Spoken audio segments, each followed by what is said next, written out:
Tiba di Indonesia usai ditumbangkan Jepang 2-0. Timnas Bahrain dikawal ketat oleh pihak keamanan Indonesia. Rentetan blunder fatal Kluivert hingga buat Indonesia tumbang mengenaskan di markas Australia. #Patrick Kluivert out menggema. Usai skuad Garuda dipermak Australia. Mengaku kecewa, Kluivert sampai ngomong begini. Bikin haru fans timnas. Sintayong sampai bilang begini soal kekalahan Indonesia. Namun sebut Patrick Kluivert terlalu naif. Gentle. Diserang fans timnas usai skuad Garuda ditumbangkan Australia. Ini kata Erick Thohir. Serta beberapa berita timnas Indonesia hari ini. Selengkapnya hanya di Kickoff Football.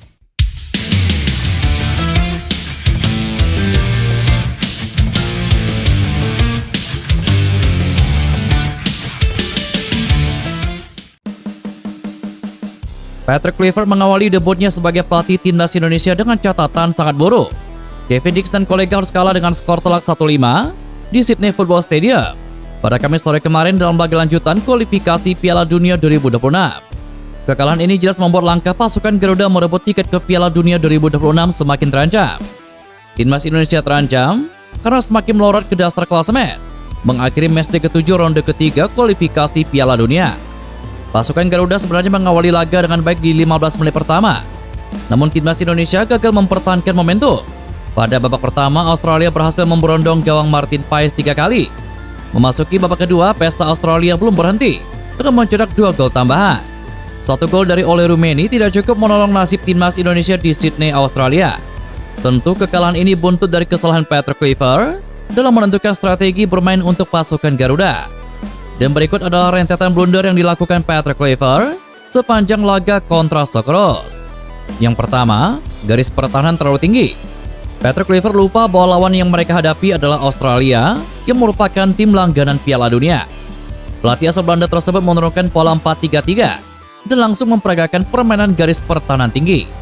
Tim sekelas Australia tentunya berhasil memanfaatkan momentum tersebut melalui sebuah serangan balik. Hal ini terlihat dalam gol kedua Australia yang dicetak Nissan Velupillai pada menit ke-20 yang memanfaatkan kelengahan lini pertahanan Garuda mengantisipasi serangan balik.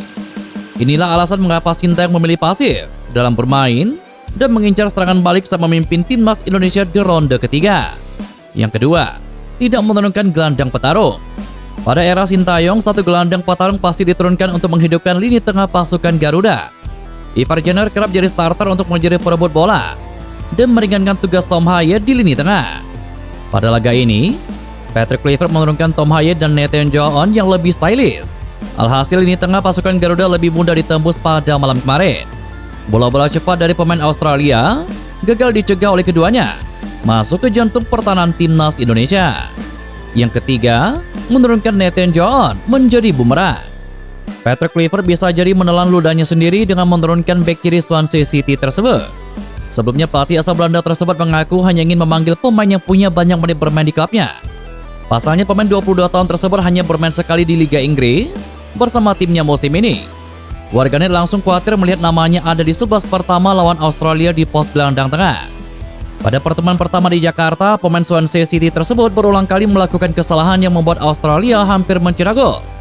Kekhawatiran tersebut langsung terbukti saat Nathan Joon berperan atas gol penalti yang dibuat oleh Australia. Nathan melakukan tarikan dalam situasi set piece yang membuat wasit tanpa ampun memberikan hadiah penalti untuk lawan. Martin Boyle tanpa ampun langsung membuka keunggulan dan gol tersebut jadi awal dari bencana timnas Indonesia.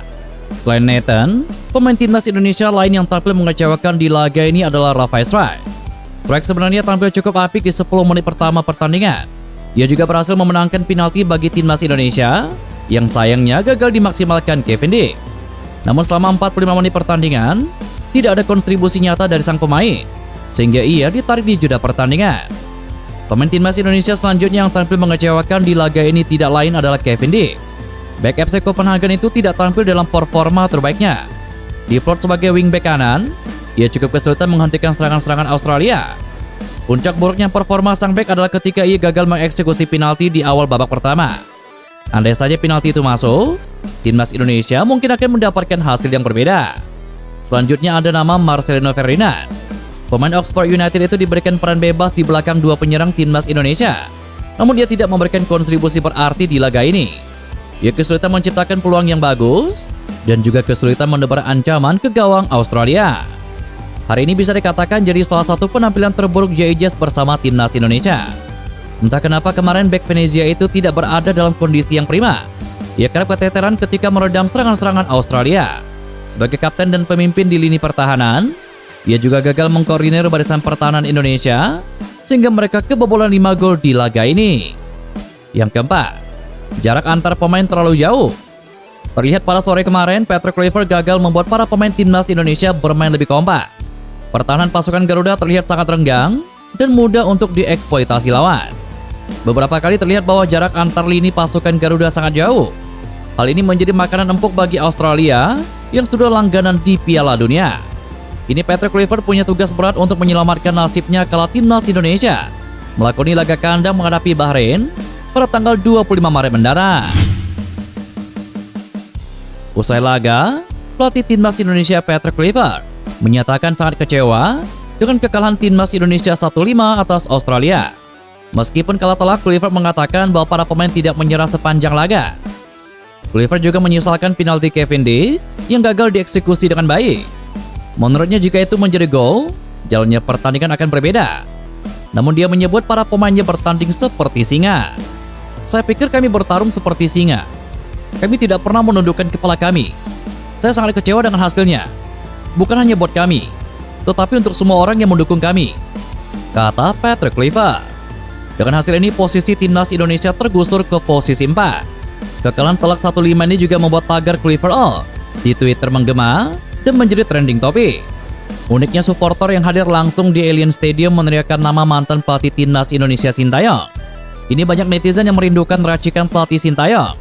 Bahkan warganet berbondong-bondong mengomentari Instagram pelatih asal Korea Selatan tersebut. Sementara itu, mantan pelatih timnas Indonesia, Sintayong, mempertanyakan taktik yang digunakan Patrick Kluivert saat skuad Garuda dihancurkan oleh Australia. Meski mempertanyakan hal itu, Sintayong menyadari bahwa Patrick Kluivert juga kesulitan dalam meramu taktik timnas Indonesia. Pasalnya, Kluivert didatangkan PSSI ke timnas Indonesia untuk menggantikannya yang dipecat pada 6 Januari lalu, sehingga dirinya tidak punya banyak waktu untuk mengenal pemain dan mengaplikasikan taktiknya. Hal itu terbukti di mana pada konferensi pers sebelum laga, Patrick Kluivert mengakui dirinya bakal tetap mempertahankan taktik warisan Sintayong dengan mengusung formasi 3-4-1-2. Timnas Indonesia bermain terlalu naif. Itu yang saya maksud. Kenapa kurang baik organisasinya? Ini karena tidak banyak waktu untuk latihan. Dan itu juga kenapa kita kemasukan gol lewat set piece, kata Sintayong. Ketum PSSI Erick Thohir buka suara usai timnas Indonesia dibantai timnas Australia. Ia tetap membela perjuangan yang sudah dilakukan JJ dan kawan-kawan. Sebagaimana diketahui, PSSI pimpinan Erick Thohir melakukan perjudian sebelum laga ini. Mereka memecat Sintayong dari jabatannya sebagai pelatih kepala tim nasional. Sebagai gantinya, PSSI menunjuk Patrick Kluivert, juru formasi asal Belanda. Disebut PSSI sebagai super tim, mereka justru gagal mengalahkan Australia. Patrick Kluivert bahkan mengakui dirinya tidak memiliki banyak waktu untuk mempersiapkan tim dan bahkan mengenal para pemainnya lebih dalam. Menanggapi hal ini, Erick Thohir mengaku akan terus memberikan dukungan buat timnas Indonesia. Ini merupakan bagian dari memajukan sepak bola tanah air. Kekalahan tidak hanya dirasakan oleh skuad Garuda pada laga tadi malam, tetapi juga dirasakan oleh anak asuh Dragan Talazzi yang juga akan menjadi lawan timnas Indonesia pada Selasa mendatang. Partai grup C putaran ketiga kualifikasi Piala Dunia antara Jepang kontra Bahrain yang digelar di Stadion Saitama pada Kamis kemarin. Menuju laga ini, Jepang tahu bahwa raihan kemenangan bakal mengantar mereka menyegel tiket ke Piala Dunia 2026. Pada babak pertama laga, Bahrain mampu membuat Jepang buntu. Skor 0-0 bertahan ketika kedua tim memasuki ruang ganti Stadion Saitama. Timnas Jepang baru bisa membuka keran gol pada menit ke-66 lewat aksi dari Daichi Kamada. Tidak lama berselang, Kubo menciptakan gol indah melalui sepakan kaki kiri dari sudut sempit.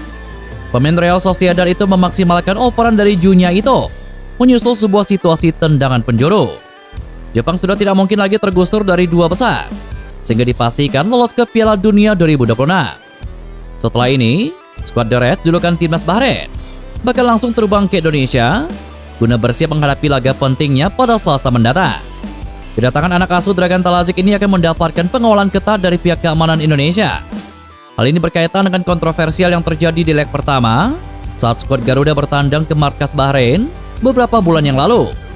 Ketum PSSI dan pemerintah Indonesia sendiri telah berjanji akan menjamin keamanan timnas Bahrain selama mereka berada di Indonesia. Dan itulah beberapa berita timnas Indonesia hari ini. Jangan lupa nantikan berita-berita seputar timnas Indonesia selanjutnya hanya di Kickoff Football.